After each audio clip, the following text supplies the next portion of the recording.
de Efesios 6, de 10 a 13.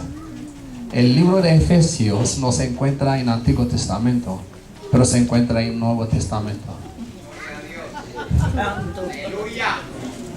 Si tú abres tu Biblia de la derecha a izquierda, y está del Nuevo Testamento.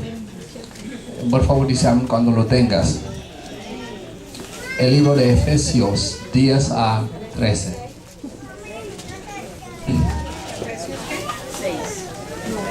Efesios 6. 6. Por favor, dice amén cuando lo tengas.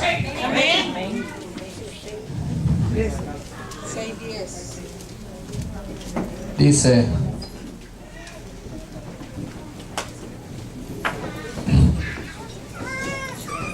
Ephesians 6, 10 to 30. And then dice: por lo demás, hermanos míos, fortaleceos en el Señor y en el poder de su fuerza. Vestíos de toda la armadura de Dios, para que podáis estar firmes contra las acechanzas del diablo. Porque no tenemos lucha contra sangre y carne, sino contra principados, contra potestades, contra los gobernadores de las tinieblas de este siglo, contra huestes espirituales de maldad en las regiones celestes.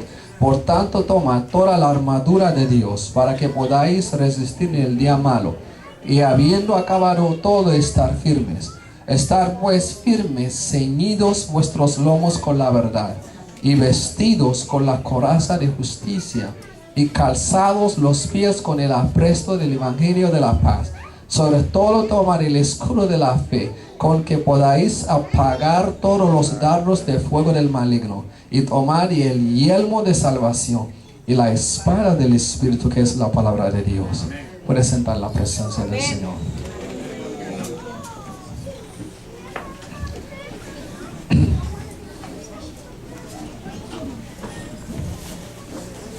El gran victoria para un cristiano es vencer el pecado.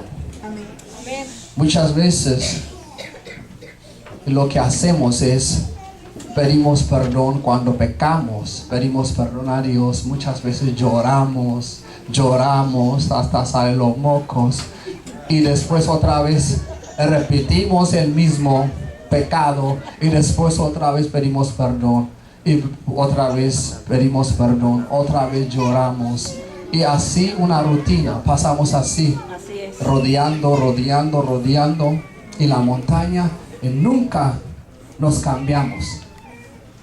Pero la victoria más grande que un cristiano puede tener en su vida es vencer el pecado.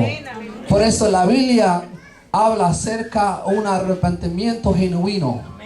Antes que venga la sanidad, antes que la victoria venga, antes de todo tiene que haber un arrepentimiento genuino. La Biblia dice: así que arrepentíos y convertíos para que sean borrados vuestros pecados, para que venga la presencia del Señor y tiempo de refrigerio. Arrepentimiento es un cambio.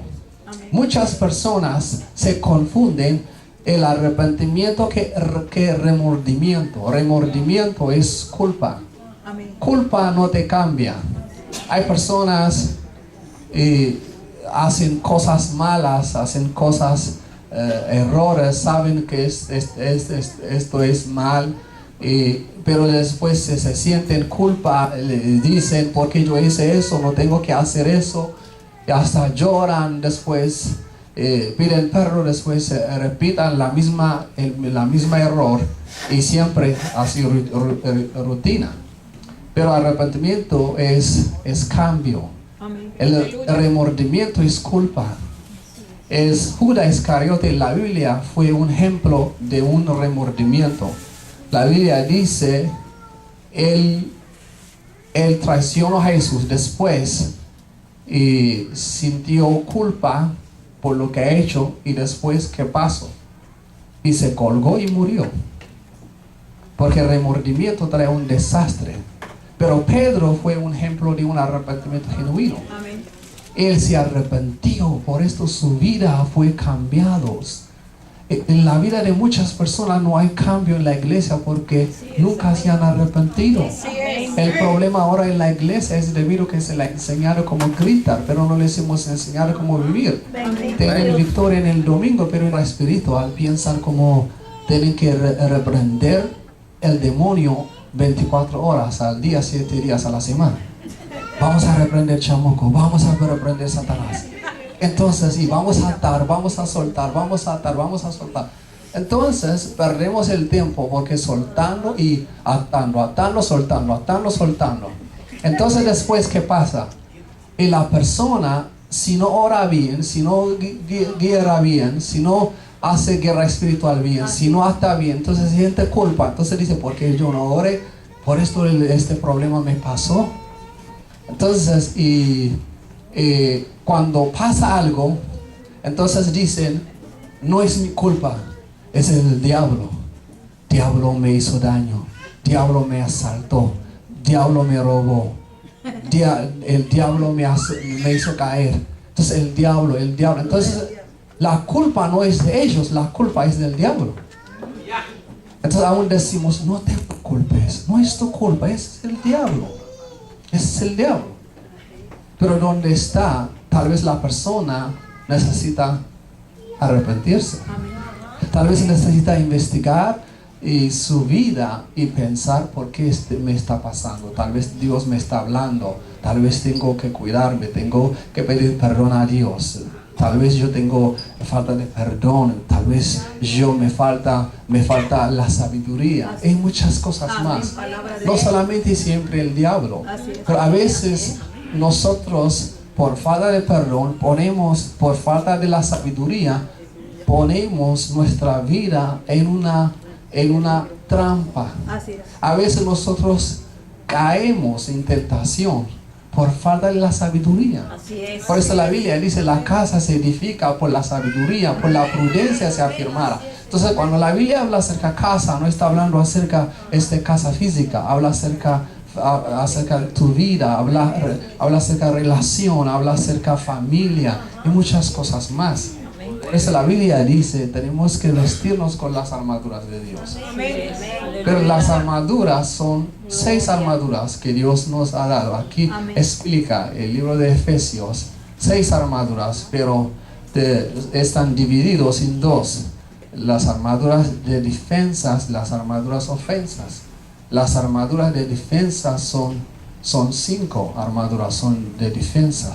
Solamente uno es ofensivo para ofender a Satanás. Es la espada de espíritu, es la palabra de Dios. Entonces Dios no nos dio a nosotros muchas armaduras para atacar al enemigo. Solamente uno. Pero lo que nos dio son defensivas. Entonces voy siempre a reprender solamente una armadura ofensiva, es la palabra de Dios, la espada del Espíritu.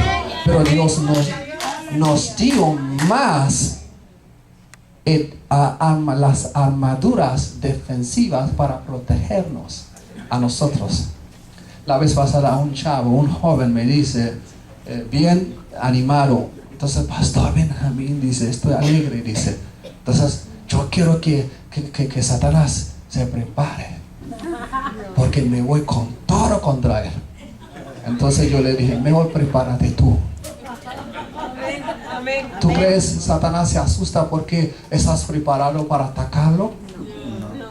Ya está preparado, él ya está preparado de hace años. Él tiene experiencia a pelear con los ángeles, con los arcángeles por más de 6,000 años. Entonces él no se asusta. No puedes presionar a Satanás. La Biblia no dice vete y atacar a Satanás todo el tiempo. No, la Biblia dice vestíos con las armaduras de Dios. Cuando Él viene ya estás listo para defender y para atacar a Satanás, porque estás vestido con las armaduras de Dios. Así la vida cristiana es como pelear, como en boxe, en un deporte de boxe, ¿verdad? Dos personas pelean. Cuando uno ataca, el otro defiende. Cuando el otro defiende, el otro ataca. Cuando uno ataca, el otro defiende. Cuando Satanás nos ataca, nosotros defendemos como iglesia. Cuando nosotros atacamos a Satanás, Satanás nos defiende. Entonces cuando nosotros atacamos a Satanás, Satanás defiende. Pero cuando Él nos ataca, nosotros defendemos. Pero si nosotros solamente defendemos a Satanás, no atacamos, Él nos ataca. Por eso muchas veces comenzamos con el fuego de Dios, con avivamiento, estamos alegres, Dios está haciendo cosas grandes en medio de nosotros. Pero nos quedamos solamente defendiendo a Satanás, no atacamos. Así es. Entonces ahí necesitamos atacar a Satanás hasta que le acabamos a Satanás. Pero primero necesitamos vestirnos con las armaduras de Dios. Muchas veces pensamos nosotros estamos vestidos con las armaduras de Dios, pero muchas veces no estamos preparados. Por esto cuando prueba viene, cuando dificultades vienen, cuando el día del malo viene contra nosotros y queremos apartar de Dios, queremos escapar del llamado de Dios y muchas cosas, y nos desmayamos, nos quejamos en muchas cosas porque no estamos preparados para resistir las acechanzas del enemigo, porque no estamos vestidos con las armaduras de Dios. Entonces ahora yo voy a explicar cada armadura qué significa, cómo podemos aplicarlo en nuestra vida. Entonces el primero es estar pues firmes, porque dice habiendo acabado todo, estar firmes. ¿Qué quiere decir? Muchas veces el enemigo viene después cada victoria. Yo voy a repetir otra vez. El enemigo viene después cada victoria. Quiere decir, el espíritu de venganza viene después cada victoria. Pero ¿cómo viene? ¿Cómo Él nos aprovecha a nosotros? Cuando tenemos una victoria, por un momento nosotros descansamos. Gloria a Dios. Tuvimos una victoria la semana pasada. 20 personas aceptaron a Jesús. Aleluya.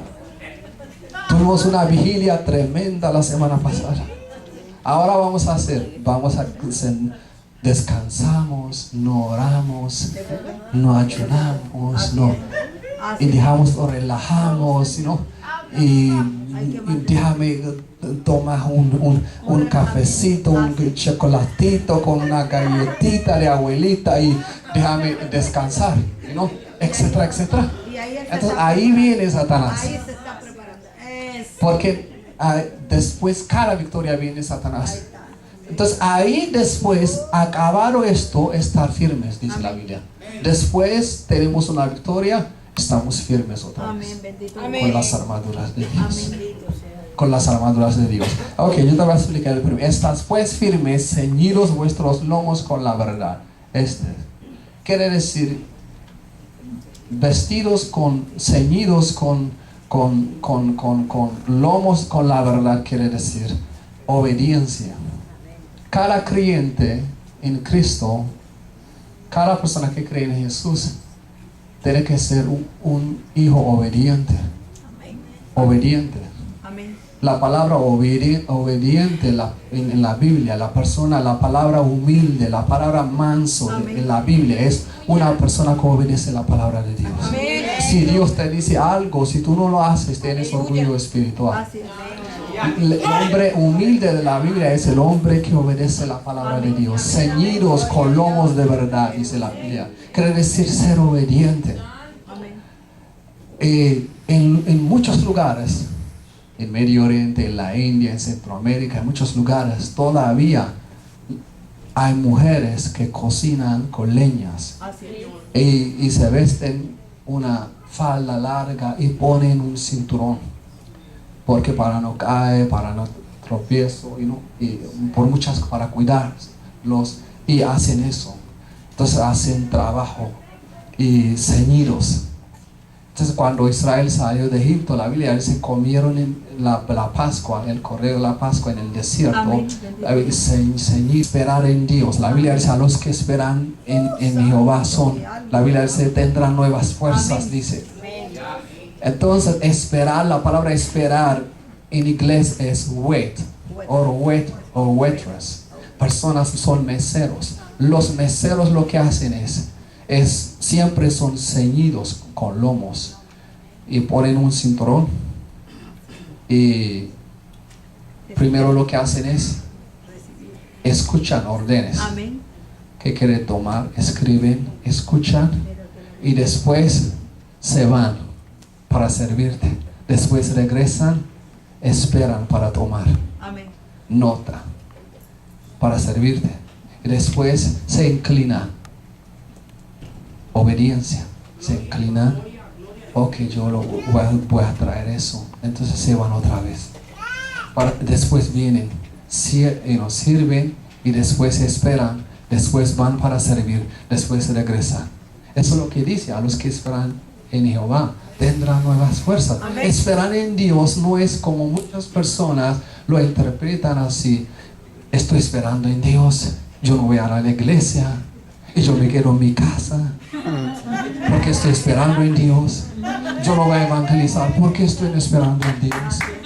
Hay personas y le decimos vamos a ir a la calle, vamos a evangelizar, vamos a ganar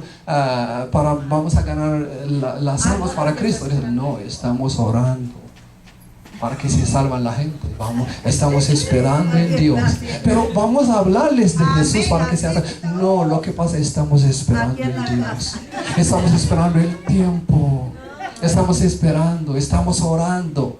¿Sabe una cosa? Una persona puede orar todo el año. La iglesia puede pasar todo el año orando por las almas que se salvan, para que la gente se salva. Pero si uno no sale a la calle y los predica, todavía la gente puede ir al infierno. Palabra de Dios. Hay almas en las calles. Entonces, obedecer. Esperar en Dios quiere decir trabajando, Amén. esperando, sirviendo, esperando, y predicando, esperando en Dios, haciendo algo, esperando en Dios. Eso es lo que dice, a los que esperan en Dios tendrán nuevas fuerzas. Entonces tenemos que ser obedientes de Dios y con lomos. Entonces verdad es, la Biblia dice, reconoceréis la verdad y la verdad os hará libre. Cuando nosotros conocemos a Jesús, Él nos hace libre. conocemos la verdad y la verdad nos hará libre. La cuestión no es encontrar la verdad, la cuestión es mantenerse en ella. Entonces la verdad es como ceñidos de lomos con la verdad. Y la verdad nos hará libre. El segundo es y vestidos con la coraza de justicia. La coraza de justicia es una de las armaduras más poderosas contra el enemigo. Es una arma defensiva contra el enemigo. La coraza de justicia. Entonces hay una cosa, muchas veces nosotros no tenemos que reprender a Satanás. No quiere decir no tenemos que hacerlo. Pero muchas veces sin hacer muchas cosas, muchos rituales. Y Satanás huye de nosotros porque nosotros caminamos en la santidad. Amén. En la justicia. La Biblia dice, la justicia engrandece la nación, pero el pecado es desfrenar el pueblo. La Biblia dice, sin la santidad nadie verá a Dios, dice la Biblia. Entonces si nosotros caminamos en la santidad y la justicia, el enemigo huye de nosotros. O sea, una cosa, Satanás no puede tocar a los cristianos verdaderos, porque ellos tienen el poder de Dios. Por eso la Biblia dice, 10,000 caerán en tu mano en tu diestra, y 1,000 en tu izquierda, pero no alcanzarán a ti. Dice, porque el que habita al abrigo del Altísimo morará bajo la sombra del Omnipotente. Entonces la justicia te protege. La santidad de Dios es la salvación. Muchas veces nosotros oremos, no pasa nada porque los cielos están cerrados. Los cielos se hicieron del bronce. Entonces la tierra se convirtió hierro, como fierro. Entonces, y no hay frutos, porque no hay la santidad de Dios. Entonces, los cielos están cerrados. Entonces oramos, no pasa nada. Y atamos a Satanás, y Satanás dice, bueno, mira, la revista de pornografía está bajo de la cama, dice. Y me quieres engañar, dice Satanás. Alaba. Entonces, no podemos. No podemos, porque no estamos caminando, no estamos vestidos con la coraza de justicia. El tercero es, y calzaros los pies con el apresto del evangelio de la paz. Entonces el evangelio es como apresto, como un zapato. Es la paz. El evangelio es la paz, porque el evangelio es buenas nuevas. El evangelio es el mensaje que trae libertad, que trae salvación, que trae prosperidad, que trae bendición, que trae restauración. Es vida, sanidad y todo. Es la buena nueva. Es el evangelio de Jesucristo. En Isaías 61 la Biblia dice, el Espíritu del Señor está sobre mí, porque me unió Jehová a predicar buenas nuevas a los abatidos, a libertar a los cautivos, dice. El evangelio, muchos países que aceptaron el evangelio se prosperaron. Pero muchos países se rechazaron el evangelio, se volvieron a la pobreza. Muchas personas muchos países que cerraron el evangelio y se convirtieron en pobres, porque rechazaron el consejo de Dios. Y la paz no es una emoción, la paz es una posición. La paz es donde tú estás parado en Dios. Entonces no importa lo que está pasando alrededor tuyo, lo que otros están haciendo, tú estás determinado, porque tú no estás en crisis, tú estás en Cristo Jesús. Mi mamá estaba embarazada de mí, y mi abuelita era una profeta. Ella vio una visión de mí. Dijo, el niño que va a nacer será un niño. Él será un profeta. Él va a andar por todo el mundo, predicar el evangelio, resucitar a los muertos. Él anda por todos los lugares. Yo nací a los 12 años, acepté a Cristo, y solamente Jesús me reveló. Y después, en muchos lugares, en lugares donde yo anduve, eran lugares muy difíciles.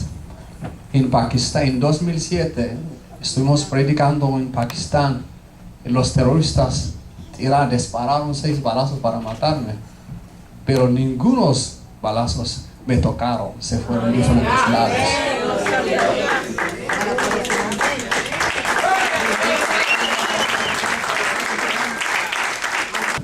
Entonces inmediatamente en la administración había una mujer que no podía ver. Yo puedo ver. Dios la sanó. Entonces porque Dios te lleva a lugares difíciles, peligrosos y todo, y ahí vas y ministras y Dios te usa, no porque tú oras por la mañana hasta la noche. Entonces Dios honra la fidelidad de uno. Entonces Dios no promueve tu oficio, pero Dios promueve tu fidelidad. Tal vez no tienes un llamado muy grande para temblar la tierra, pero Dios te ha llamado para servirlo. Entonces cuando tú obedeces a Él, entonces Él te honra, Él te promueve, Él te bendice. Entonces la paz no es emoción, la paz es una posición. La paz es donde tú estás parado en Dios. Entonces el evangelio de la paz.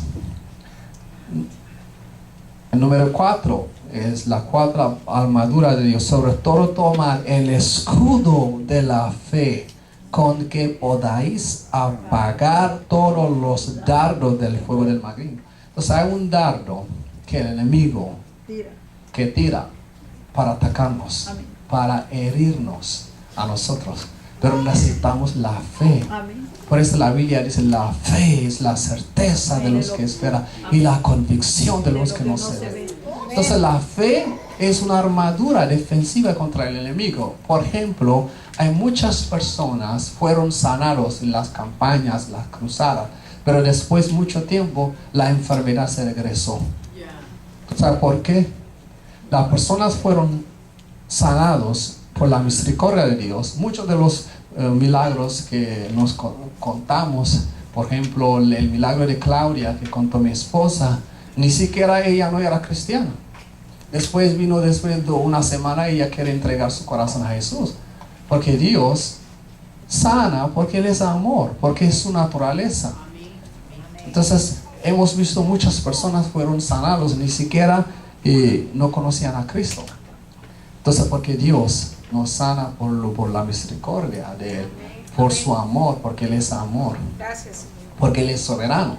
Pero la persona tiene que tener la fe para mantener la sanidad. Este es el que necesitamos, el escudo de la fe.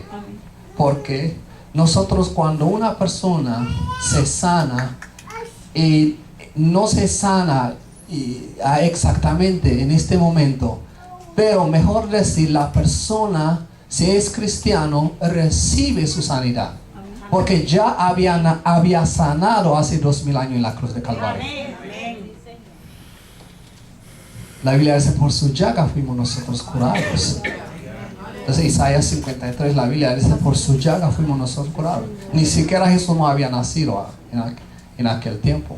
Este fue hace 700 años antes del nacimiento de Jesús.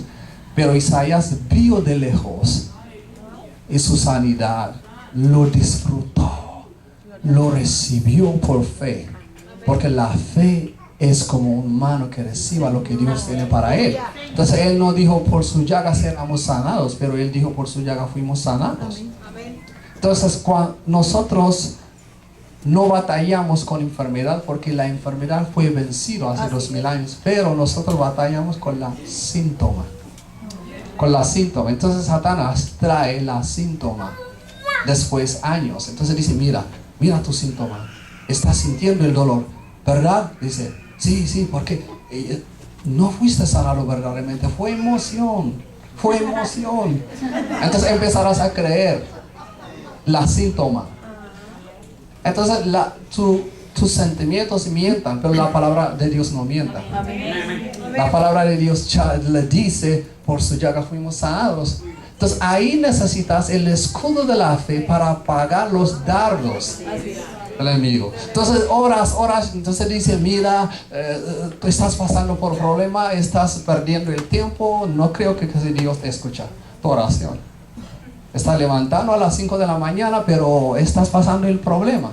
Ahí vienen los dardos del enemigo. Aún Dios te quiere probar.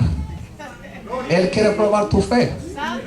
Pero tienes que parar ahí con el escudo de la fe, diciendo, a mí no me importa lo que está pasando, pero yo creo la palabra de Dios.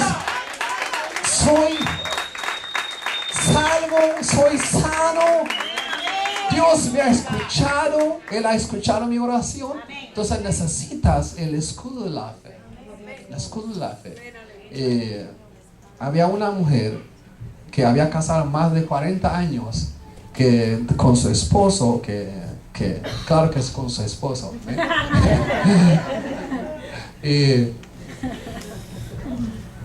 nunca han podido tener hijos. Ella nunca ha podido tener hijos. Después el pastor la visita un día. Es un profeta, una persona que conocemos. Entonces le dice, 65 años tiene ella. Entonces él dice, yo te veo con 3 hijos. Entonces ella dice, tú estás loco. Entonces yo tengo 65 años, no tengo periodo y muchas cosas. ¿Y cómo se te ocurre eso? ¿Cómo dices eso? Por favor. Y mejor dicho, no le digas a nadie, porque si la gente se entera y piensan eres un falso profeta. Entonces él dijo, vas a cumplir. Vas a cumplir. Necesitamos el escudo de la fe para apagar todos los dardos del enemigo. Y tomar el 5, el yelmo de salvación. Yelmo de salvación es una gorra que pone los soldados romanos para no distraerse, ¿verdad? Enfocar. Yelmo de salvación, una gorra de hierro bien fuerte que te ayuda para enfocar tu meta, hacia la meta, hacia el propósito, hacia el lugar a donde Dios te quiere llevar. ¿Para qué ver? Para enfocar. Porque hay muchas cosas que el enemigo trae para distraerte. Muchas cosas. Así es. Especialmente en este tiempo hay muchas distracciones. Así es. Oh, A través del internet, a través del Facebook, a través de cosas, a través muchas cosas que no valen. amén. Entonces el enemigo usa muchas medias para distraerte, para desviarte del propósito de Dios, del llamado de Dios que Dios tiene para ti. Necesitas yelmo de salvación, necesitas ser nacido de nuevo. La Biblia dice que el que no naciere del nuevo no puede ver el reino de Dios. Que el que no naciere del Espíritu y del agua no puede entrar al reino de Dios. La Biblia dice, estos, a los fornicarios, a los adulterios, a los borrachos, a los brujos, no heredan el reino de Dios. ¿Qué quiere decir? Heredar el reino de Dios es otra cosa, entrar al reino de Dios es otra cosa. Hay muchas personas que entran al reino de Dios pero no heredan. Heredar quiere decir tener herencia. Amén. Nosotros no solamente queremos llegar al cielo, pero queremos tener herencia de Dios. Queremos ser parte del reino de Dios. Queremos entrar allá, heredar allá. Queremos que toda nuestra descendencia y llegan al cielo. Si Dios te ha dado hijos, no para que ellos sean exitosos aquí en esta tierra, pero para que tú aseguras que ellos llegan al cielo también. Ellos también son partes del propósito de Dios, del llamado de Dios que Dios te ha llamado. Por ejemplo, los musulmanes y todo, ellos educan a sus hijos. Y si ellos se desvían de la fe, los matan y todo, los obligan. Y todo, tienen muchas mujeres, hijos y todo, porque para multiplicar, para multiplicar. Entonces, y lo educan. Y hasta vienen a Estados Unidos y no pierden la cultura, no pierden su meta, tienen una meta. Pero los cristianos descuidamos, nuestros hijos nos piden cosas, nosotros los compramos, todo lo que ellos pidan, y después lo desvían del camino de Dios. No los educamos con la palabra de Dios. Solamente, Dios te bendiga, hijo, y te vayas ahí, pero no aseguramos nosotros para que ellos lleguen al cielo. Pero Dios te ha dado, es un trabajo para los padres. Entonces es una responsabilidad de nosotros. Y necesitamos yelmo de salvación. Hay muchas personas que están desviados del camino de Dios. Muchos hombres de Dios han desviado del camino de Dios. Porque necesitamos yelmo de salvación. Quiere decir, hay muchos pensamientos negativos que vienen a nuestra mente para desviarnos del camino verdadero. Necesitamos capturar estos pensamientos negativos a ponerlos a la obediencia de Cristo, como dice la Biblia. Mi esposa es psicóloga, consejera. Me dice, solamente muchos seres humanos, muchas veces hacemos cosas.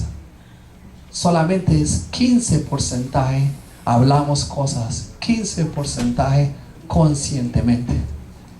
Pero el resto, todo lo que hacemos, todo lo que hablamos es inconscientemente. Por eso pecamos inconscientemente y hacemos pocas cosas buenas conscientemente, solamente 15%, porque no tenemos una transformación de la mente a través de la palabra de Dios. Una persona, un cristiano necesita transformar su mente. Necesita tener la mente de Cristo. La Biblia dice, cuando Israel salió de Egipto, comieron la Pascua, comieron la cabeza, comieron los pies, comieron sus entrañas y todo, dice. Quiere decir, a personas que creen en Jesús tienen que tener la mente de Cristo, tienen que andar el camino de Jesús, tener que seguir su paso. Atráeme a ti para que yo pueda tener la posibilidad de seguir tus pasos. Tú no me vas a seguir mis pasos, pero yo te voy a seguir tus pasos. Yo soy tu discípulo. Entonces necesitamos yelmo de salvación. Necesitamos transformarnos de la mente. Yo estuve en una ciudad en Colombia que creen las mujeres son bonitas y hermosas. Me han dicho, ¿verdad? Y entonces me dice el pastor, por favor, profeta, ore por nosotros, porque muchos hombres de Dios han caído aquí, porque las mujeres de esta ciudad son hermosas, bonitas. Hay un espíritu de Jezabel, me dice. Entonces yo le dije, no creo que sí.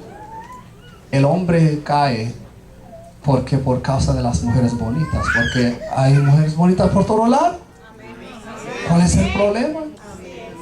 Entonces esto no es una excusa. Pero la Biblia dice en Proverbios 6, 32, 33, más el que comete adulterio es falta de entendimiento. Corrompe su alma que tal hace, heridas y vergüenzas hallará. Su afrenta nunca se borrará, dice. Entonces quiere decir por falta de la sabiduría, por falta de la transformación de la mente. Son personas que aman a Dios, claro que sí. Personas que han nacido de Dios, sí. Son buenos cristianos. ¿Por qué le pasa todo eso a ellos? Porque por falta de la renovación, de la transformación. Necesitamos la revelación de quién somos, de quién es Dios. Por eso necesitamos yelmo de salvación. La Biblia dice en Proverbios 18, 22, el que haya esposa hallará el bien. ¿Qué quiere decir hallará? Hallará quiere decir tienes que buscar. ¿Por qué tienes que buscar? Adán, el primer hombre que fue creado por Dios, no lo buscó, Dios lo trajo. Pero ¿por qué necesitamos nosotros buscar? Porque Adán pecó, le dijo, ¿por qué hiciste eso? Entonces dice, no, Dios, porque la mujer que me diste, él echó culpa a la mujer, él echó culpa a Dios. Entonces Dios dice, bueno, tú estás echando culpa a mí, yo nunca más daré al hombre esposa, él tiene que buscar.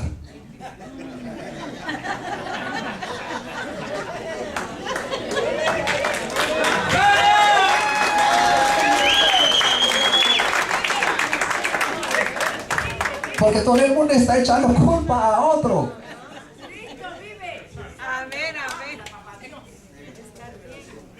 Entonces necesitamos la renovación, la transformación de Dios. Yo estuve en las aldeas de Guatemala, ahí. Las indígenas allá son tremendos, son adoradores. Cuando se meten esta gente, se meten. Impresionante el amor que tienen, el amor de Dios que tienen, impresionante. Adoran a Dios por horas, cantan una canción por horas y todo. Pero muchas personas ahí y casi ven menos de semidesnudos, enseñan seno y todo, y la gente anda tranquilo, porque el pecado no es, el pecado es en la mente. Entonces es bueno, muchas veces es bueno ser necio, ignorante por cosas malas. Ser sabio para cosas buenas. Tenemos que ser niños, tenemos que ser inocentes, tiernos como Cristo. Necesitamos yelmo de salvación. Bueno, la Biblia dice, no es bueno que el hombre esté solo, tampoco mal acompañado.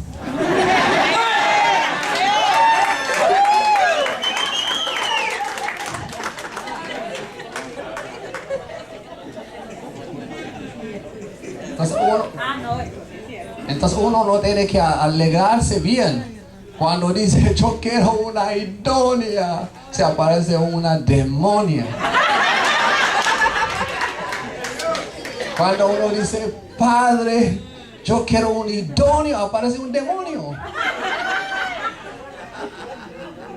Entonces no sea una bendición, sea una maldición. porque necesita esperar en Dios. Entonces esta mujer me dice, profeta, ore por mí, no sé si Dios te enseña, mi esposo, ¿dónde está? Estoy orando y no, por favor me dice. Yo le digo, oh, si Dios me dice, yo te digo, no te preocupes. Entonces dice, después, por favor, ore por mí, estoy cansado de esperar. ¿Qué me quieres hacer, Dios? Entonces ahí es el propósito de Dios. Necesitas transformar y tu mente en Dios. Entonces yo le dije, no haces eso, porque es un hijo del diablo. Entonces el diablo sea tu suegro. Entonces el suegro y viene para visitar a su nuera y su hijo. Porque abre un derecho legal para que el enemigo entre a visitar tu casa. Porque estás desligado con una persona incorrecta, con un hijo del diablo. Entonces es peligroso. Entonces necesitamos transformar nuestra mente con la palabra de Dios. El último es la espada del Espíritu, que es la palabra de Dios. Esa es la armadura, como se dice, exclusivo. Es como inclusivo. Inclusivo sirve para defender y para atacar al enemigo. Defensivo y ofensivo. Es como doble. En la palabra de Dios, la Biblia dice es más, es como una espada de dos filos, dice la Biblia. Entonces tiene poder la espada. Entonces atacamos a Satanás por eso. Entonces una persona puede ser un cristiano, pero si no tiene el conocimiento de la palabra de Dios, puede ser engañado por las maquinaciones de Satanás. Entonces Satanás viene con truco, viene con esquemas en muchas cosas para engañarnos. Por eso necesitamos alimentarnos con la palabra de Dios todos los días. Todos los días tenemos que alimentarnos con la palabra. Descubrimos la palabra de Dios todos los días. Por ejemplo, cuando tú te levantas por la mañana, tú comes desayuno, pero tu espíritu no desayuna, porque tiene su comida, su alimento es la palabra de Dios. Entonces un cristiano que no estudia la palabra de Dios es peligroso, como un soldado sin armadura. Entonces Dios te habla, pero muchas veces que Dios te habla es a través de la palabra de Dios. Tenemos que ser sensibles de la palabra de Dios. Muchas veces nosotros esperamos una profecía, alguien nos diga profecía o palabra de ciencia y todo, pero olvidamos la palabra de Dios. Y yo me recuerdo la historia de un pastor que de una iglesia grande tenía una vez, él tuvo unos problemas de financiera. Entonces él oró, ayuno como 21 días de ayuno y después dijo, Dios, yo quiero que Jesús me aparezca a mí, me aparezca, y empezó a orar, a ayunar. Después cuando terminó 21 días de ayuno, Jesús le apareció a él, verdaderamente.